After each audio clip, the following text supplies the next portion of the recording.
Alright guys, we're back for another Dokkan battle video. So today we're going to go ahead and take our boy, EZA Raditz, the new EZA that we got for this free-to-play AoE Raditz. We're going to take him into Extreme Super Battle Road, the toughest event in the game by far. But it is very important to note that, like, you know, Extreme INT, for example, I found to just be, like, so easy compared to something like Super AGL or Super Attack. So that's one thing to always keep in mind, is that no matter what, basically, Super AGL and Super Attack units are going to look like shit in this mode, and there's just nothing you can do about it, right? Whereas, like, Raditz right here is, I think, going to look pretty damn good right here. Okay, so, well, his defense is 100k. So this is a really good rotation for Raditz, by the way, because we have, you know, Scouter Vegeta is giving 50%, and then Metal Cooler is giving 40% defense to Raditz. So we could go maximum attack for him, but I think it would be a little bit smarter for us to do this. And it looks like, yeah, Vegeta is definitely a lot better here. Does Vegeta have Brutal Beatdown, Nightmare, and Saiyan Warrior Race? Hold on, let me double check that in the background. But I think he has all three. Yeah, he does. Wow, okay. All right, so Scouter Vegeta is definitely Raditz's best friend. It's not even a discussion. Now, okay, there's a couple of things going on right here. Number one, Raditz is getting 90% defense from Metal Cooler and Vegeta, right? The other thing that's happening is Raditz is lowering the enemy's attack by 10%. So that's not the greatest ever, but it is going to have at least some effect. I'm looking at who I should take down. Probably Krillin. I'm going to go for Krillin. Well, can we finish Krillin off? I don't think we can finish Krillin. Well, we'll go for Krillin. I don't think we can finish him off, but we'll still go for him. I will give Vegeta all these orbs, and then we should be fine. Now, remember that Raditz, by the way, is getting 120% from the two cells.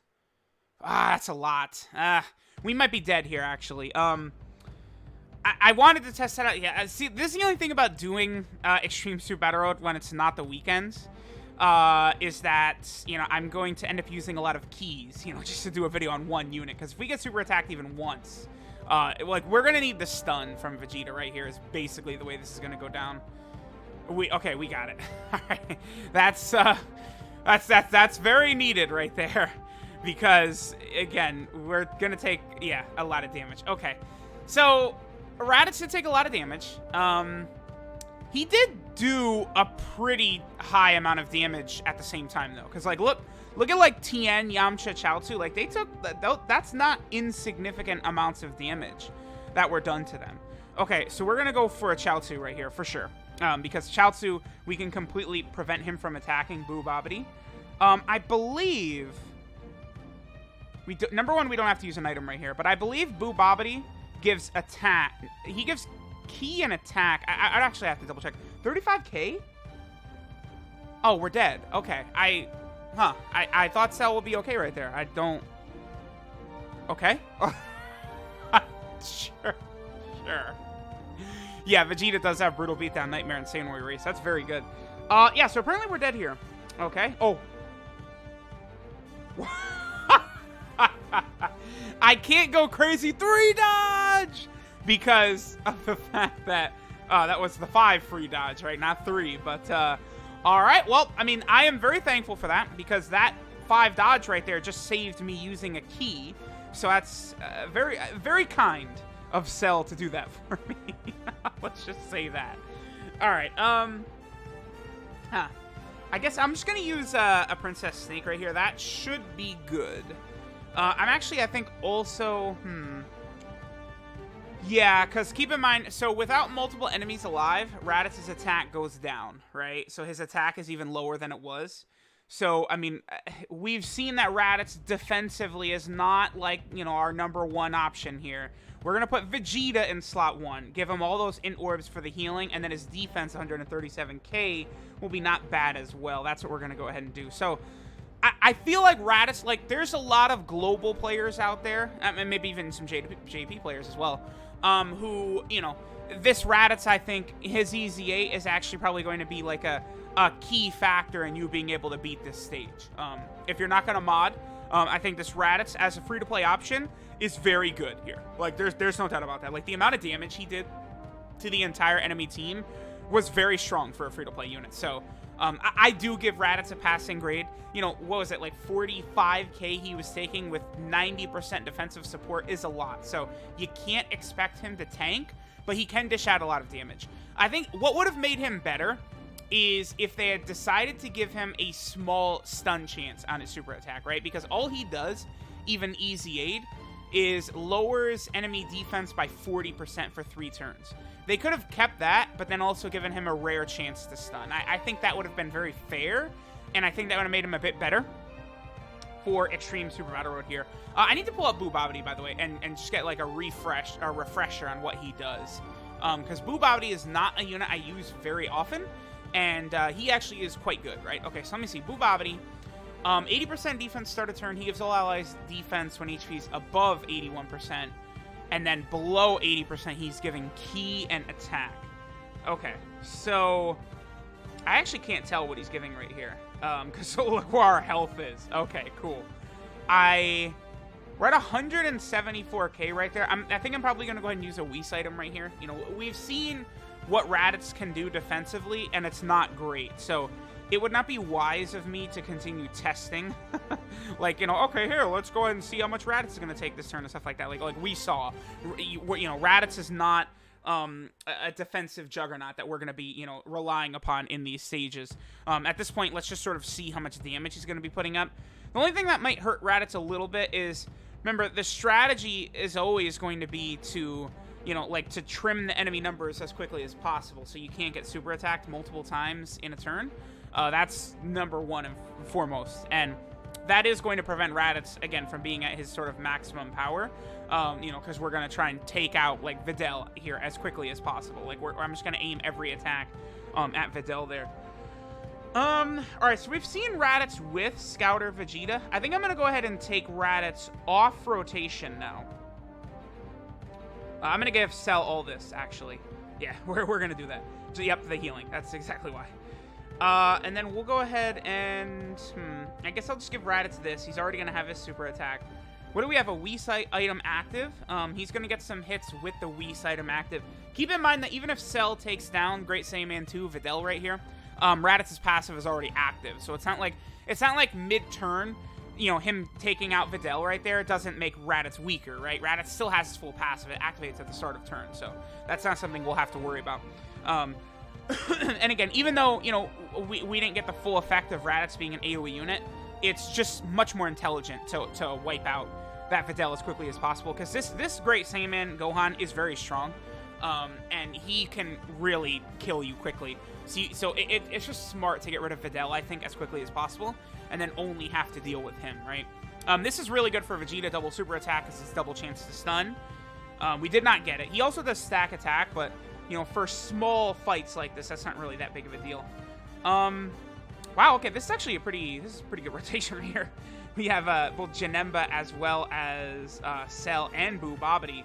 And the other thing too is because we were at nearly full health, right? So their defense, they're getting the defensive buff from Boobobity. What? 31k? Nani? Man, this Gohan is strong. Were we above 80% HP at the start of the turn? I gotta start paying attention sometimes, because, like, I know, like, getting, like, int orbs and stuff like that, we would heal up a tremendous amount, right? So, like, it can be a little bit deceiving. Okay, pretty good damage right there by Janemba and Cell. Although, again, I would say, too, that Extreme Int, I've mentioned this many times, but Extreme Int, I would say, is one of the easier Super Battle Road stages. I think Extreme Int, Extreme STR, Super STR, those are, like, the 3 easy ones, really. Because the roster of characters you have is just, like, perfect for these stages. Alright, so this, I don't think it really matters. I mean, Vegeta, I think, is stronger, but, I mean, we just go for Vegeta. It doesn't really matter. I probably should use an item here. Okay, that's Cell. 176k defense is pretty good. But I think it'd be wise for me to use a Whis, because I at least want to get a couple of more turns of Raditz before we finish up the video. But at the same time, I would prefer to not waste keys, because one thing I routinely see, like on the subreddit and in the comment section and stuff like that, is people asking, how do you grind keys? Well, unfortunately, you can't grind keys. That's, you know, they really, like, sometimes they're like what is it, the Sleeping Princess and Devil's Castle story event of the second Dragon Ball movie. That one, there's a little bit of currency you could use to get keys, story event keys. And I think also the Arale movie as well. You can get a couple of story, but it's just like 6 story keys or something like that. But they don't really let you grind keys. I think they should make keys grindable. I just see no purpose for them to be gated behind login bonus and missions. It just doesn't make a ton of sense to me. Just, you know, I don't know, make them purchasable with Baba points or something like that. Like, I think that's fair. You know, maybe, you know, free-to-play players might be like, well, but then we can't get them. And it's like, well, no, that's not true. It's actually relatively easy to grind Baba points. That's not difficult. It's just, you know, again, you have to put in the time. If you don't mind putting in the time, you can get those Baba points. That's not a big deal at all. We have a Whis active, right? I think we do. Yeah, I'm pretty sure we have a Whis active right here, so we should be good. But I think that's a good way to do it. Make keys available in the Baba points section of the Baba shop. Just make them expensive. I don't know. Make them like there will be like 3 keys or whatever, and it's like 10,000 Baba points or something like that. So like there'll be 3 story keys, you know, 3 you know, the event keys, right, which do Dokkan events, Super Battle Road, those type events. Just, you know, make a group of 3 of them for 10K. I think that's probably fair. You know, and then again, if you're a global player, all you'd have to do is just farm up like a story event or something like that, because usually those SSRs, don't they sell for 1,000 Baba points, right? Like, you know, like the SSR from like the Cell game event or something like that. So you get those units for 1,000 Baba points, and you just get 10 of them, and then that would be a grouping of the keys. I think that's very fair, and that is what Dokkan should look into doing for sure. I might add that to my list of things Dokkan really should do, because if you are a newer player, I mean, it just makes no sense for the keys to be as heavily gated as they are, right? We've gone long enough. I'm not going to use an item right here, and let's go ahead and see how much damage Raditz will take. Although, yeah, we're going to take a lot of damage here, because we don't actually have